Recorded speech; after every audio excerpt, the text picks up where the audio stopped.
کیا تم یہ گمان کرتے ہو کہ ہم نے تمہیں بیکار میں پیدا کیا ہے؟ پہلی چیز، کیا تم یہ گمان کرتے ہو کہ ہم نے تمہیں فضول پیدا کیا ہے، بیکار میں پیدا کیا ہے؟ جیسے کچھ لوگ سوچ کر کے بیٹھے ہیں آج، وَأَنَّكُمْ إِلَيْنَا لَا تُرْجَعُونَ، اور رب تعالیٰ فرماتا ہے کیا تم یہ گمان کر کے بیٹھے ہو کہ تم ہماری طرف نہیں لوٹائے جاؤ گے، ہماری طرف نہیں پھیرے جاؤ گے؟ کیا تم یہ دو چیزیں سوچ کر کے آج بیٹھے ہو؟ تو ان چیزوں کو اپنے ذہن سے نکال دو۔ اللہ رب العزت نے دنیا میں کوئی بھی چیز فضول پیدا نہیں فرمائی۔ تمہاری بات تو الگ ہے، اس نے ایک چھوٹے سے کیڑے مکوڑے کو بھی پیدا کیا ہے تو اس کا اپنا ایک کام ہے، اس میں حکمتیں ہیں اللہ کی۔ انسان، تم تو اشرف المخلوقات ہو، اور آپ کو بیکار میں پیدا کرنا ہو ہی نہیں سکتا۔ اتنا بڑا دنیا کا عجوبہ ہے انسان کہ جسے سمجھتے سمجھتے آج دنیا ہزاروں سال کا سفر کر چکی لیکن اسے سمجھ نہیں سکی۔ مجھے یہ بتائیں، ترقیات کے اس زمانے میں جہاں ہر چیز بنائی جا چکی ہے لیکن دوسرا انسان پیدا کیا نہیں گیا۔ آج تک دنیا میں روبوٹ تو بنے ہوں گے لیکن تمہارے دلوں کے اندر جو فیلنگز ہے وہ کون ڈالے گا اس کے اندر؟ ایک دوسرے سے محبت کرنا یا نفرت کرنے کے جو جذبے ہیں یہ کون اس مشین کے اندر ڈال سکے گا؟ انسان کو تو اللہ تعالیٰ نے بیکار میں نہیں بنایا، یہ ایک ایسا عجوبہ ہے کہ دنیا کی ساری مخلوقات جتنی بھی اللہ رب العزت کی ہیں ان میں افضل اسے بنایا ہے۔ جب افضل چیز کو کوئی اس طرح سے بیکار میں نہیں چھوڑتا دنیا میں، تمہارے پیدا کرنے کا کوئی تو مقصد ہوگا، کیوں تمہیں دنیا میں بھیجا گیا ہے؟ پہلی چیز یہ ہے کہ بعض لوگ یہ گمان کر کے بیٹھے میں تو ایسے ہی بیکار میں پیدا کیا گیا ہوں۔ وَأَنَّكُمْ إِلَيْنَا لَا تُرْجَعُونَ، اللہ رب العزت فرماتا ہے کیا تم یہ سوچ کر کے بیٹھے ہو کہ ہماری طرف نہیں لوٹائے جاؤ گے؟ جو من میں آ رہا ہے وہ کرتے جا رہے ہو، کیا تمہارے ذہن میں یہ بات نہیں کہ مجھے ایک دن لوٹ کر کے اس بارگاہ میں جانا ہے جس نے مجھے پیدا کیا ہے؟ یہ دو چیزیں اگر کسی ذہن میں آ جائیں، میں سمجھتا ہوں کہ اس نے اپنی زندگی کی پوری نصیحت حاصل کر لی۔ پہلی چیز، اسے یہ معلوم ہو کہ میں کیوں پیدا کیا گیا ہوں۔ دوسری چیز، اس کے ذہن میں یہ یقین ہو جائے کہ مجھے لوٹایا جائے گا، مجھے لوٹایا جائے گا، ایک جگہ مجھے کھڑا کیا جائے گا، وہ آخری دن ہوگا۔ تو یہ دو چیزیں جس ذہن میں بیٹھ گئیں، نقش ہو گئیں، میں سمجھتا ہوں پھر مزید اسے تقریروں کی بھی ضرورت نہیں ہوگی، مزید اسے نصیحت کی بھی ضرورت نہیں ہوگی۔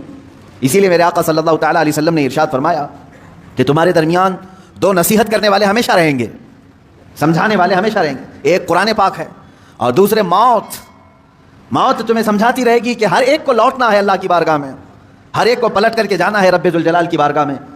اور پھر بزرگوں نے یہ روایات میں بیان فرمایا جس بندے کو یہ دو چیزیں سنوار نہیں سکی، تیسری کوئی چیز اسے سدھارے گی بھی نہیں۔ موت لوگوں کی دیکھتا ہے، جنازے اٹھاتا ہے، اپنے ہاتھوں سے دفن کرتا ہے، مٹی ڈال کر کے آتا ہے، پھر اس کے ذہن میں یہ بات کیوں نہیں آتی کہ مجھے بھی اسی مقام پر آنا ہے، مجھے بھی اپنا پورا سفر طے کر کے یہیں آنا ہے۔ اب یہاں پر میں ایک مختصر سی مثال دوں گا۔ مجھے یہ بتائیں، ہبلی ریلوے اسٹیشن پر ٹرین رکی ہوئی تھی، کوئی بندہ جلدی سے چڑھ کر کے بیٹھ گیا ہے، ہم نے اس سے پوچھا کہاں جا رہے ہو؟ کہا پتہ نہیں ہے، معلوم نہیں ہے۔ کہاں سے آئے ہو؟ کہا معلوم نہیں مجھے، وہ بھی نہیں معلوم۔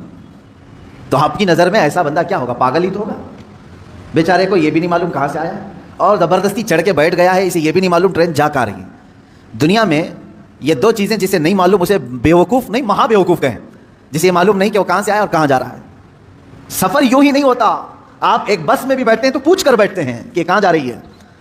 ہر ایک انسان کو اپنی منزل معلوم ہے۔ اے انسانوں، تمہیں اپنی اس پوری لائف کی ڈیسٹینیشن کیوں نہیں معلوم کہ تمہیں کہاں تک جانا ہے، تمہیں کہاں تک پہنچنا ہے؟ ایک بات تو قرآن نے ہمیں بتا دیا ہے کہ ہم آئے کہاں سے تھے؟ جنت سے آئے تھے، کیونکہ ہمارے باپ کا وطن ہے جنت۔ آدم علیہ السلام وہاں رکھے گئے تھے، وہ اتارے گئے دنیا میں، ایک لمبا سفر طے کیا، ہم دنیا میں آئے ہیں جنت سے، ہماری روحیں جنت سے آئی ہیں۔ ہمیں ہمارا اوریجن تو معلوم ہے کہ کہاں سے آئے ہیں، لیکن اکثر یہاں بھول گئے، غلط ٹرینوں میں چڑھ گئے، انہیں معلوم ہی نہیں ہے جانا کہاں ہے۔ آج اگر تم نے طے نہیں کیا کہ جانا کہاں ہے تو زندگی تمہیں ایسے چوراہے پر لے جائے گی جہاں تم گمراہ ہو جاؤ گے، تمہیں پتہ بھی نہیں چلے گا۔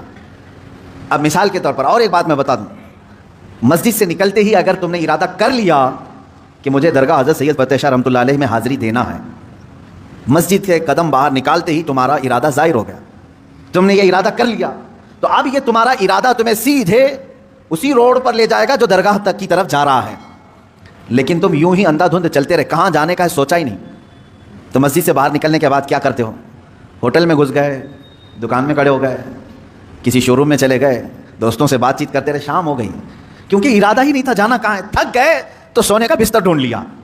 اتنا ہی ہوگا تمہاری لائف میں بھی، یہی ہے میرے عزیز، زندگی اسی طرح ہے کہ تم نے اگر آج طے نہیں کیا کہ ہمیں جانا کہاں ہے تو اسی طرح بھٹکتے رہو کہ کبھی پان کی دکان، کبھی ہوٹل کی چائے کی کٹے، اور یہ تمام چیزیں تو ٹھیک ہے، لیکن انسان ایسا بھٹکتا ہے کہ اسے پتہ ہی نہیں چلتا کہ مجھے کس جگہ پر کھڑا ہونا ہے۔ آج یہ طے کر لو کہ میری منزل اللہ کی جنت الفردوس ہے.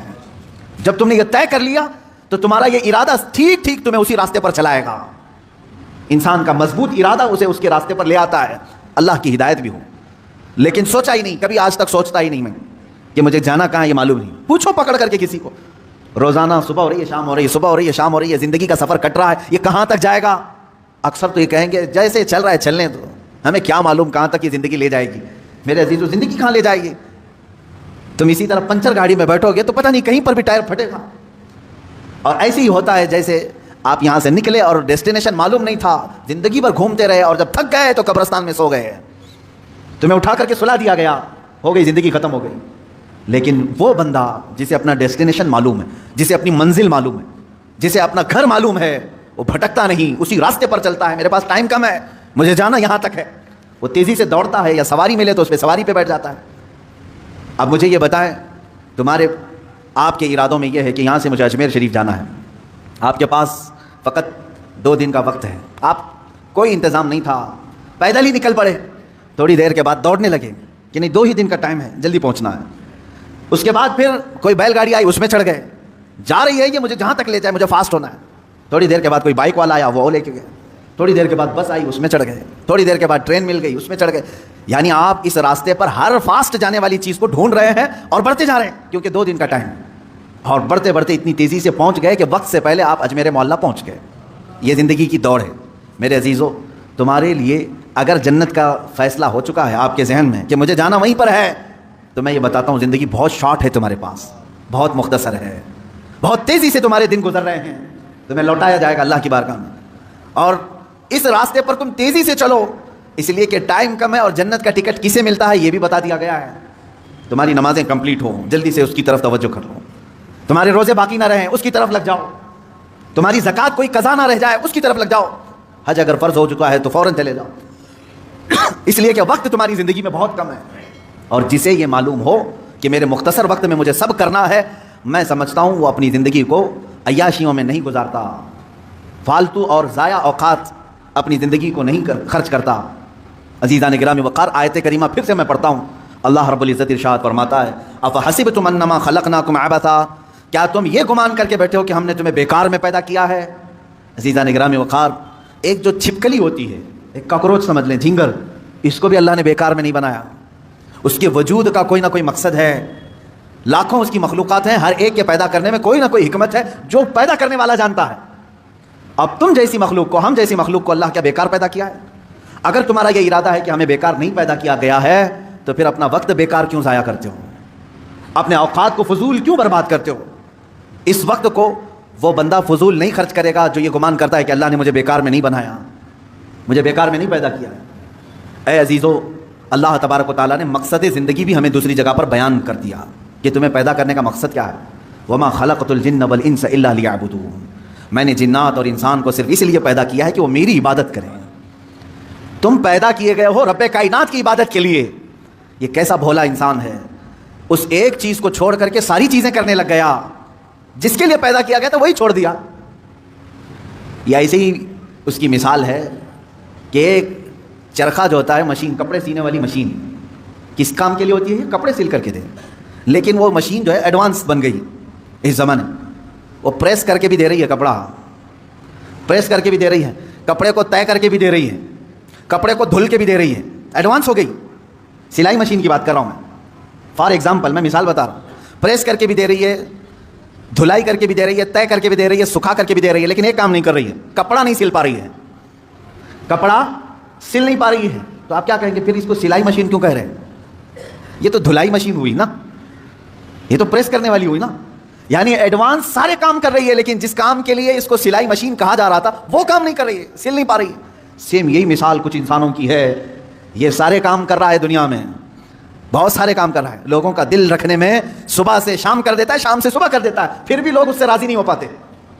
وہ اپنے گھر بنانے میں اتنا مصروف ہے کہ خون پسینہ ایک کر چکا ہے. وہ اپنی دکان سجانے کے لیے اپنے کمر توڑ چکا ہے. سب کر لیا,